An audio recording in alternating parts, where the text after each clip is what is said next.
ગત મહિનાની 11/6/2023ના રોજ ચોક બજાર પોસ્ટે વિસ્તારમાં ફૂલવાડી તાપી નદીના પાડા ઉપર એક ઈસમનું મર્ડર થયેલું હતું. એ બનાવ બનેલો હતો. એ મર્ડર અનડિટેક્ટ હતો. એ મર્ડરની અંદર મરણ જનાર જે છે એનું નામ હતું મોહમ્મદ જરદાર મોહમ્મદ ઇસ્લામ અંસારી, જે 8 દિવસ પહેલાં જ સુરત ખાતે કામકાજ માટે આવેલો હતો અને એનું મર્ડર થયેલું હતું. આ ટોટલી બ્લાઇન્ડ મર્ડર હતું.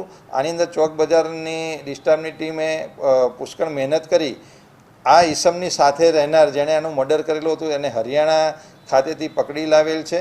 અને તેની પ્રાથમિક પૂછપરછમાં એવું જાણવા મળેલ છે કે જે મરણ જનાર એની ગર્લફ્રેન્ડ સાથે વાત કરતો હતો, એની સાથે આ સંબંધ રાખવા માટે જે મારનાર વ્યક્તિ છે એ પોતે સંબંધ રાખવા ઈચ્છતો હતો.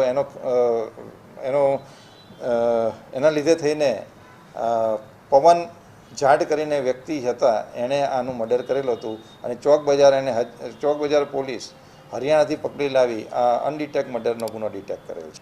જે મરણ જનાર વ્યક્તિ હતો એ એની ગર્લફ્રેન્ડ સાથે જ્યારે ચેટિંગ કે વાતચીત કરે એ વખતે આ એનો રૂમ પાર્ટનર હોવાથી, એની જોડે હોવાથી એને એની ગર્લફ્રેન્ડ સાથે સંબંધ રાખવાની અથવા એને અનુસંધાને કોમેન્ટ કરતો હોવાથી એને ગુસ્સો આવેલો હતો. એના લીધે તેને મર્ડર કર્યો.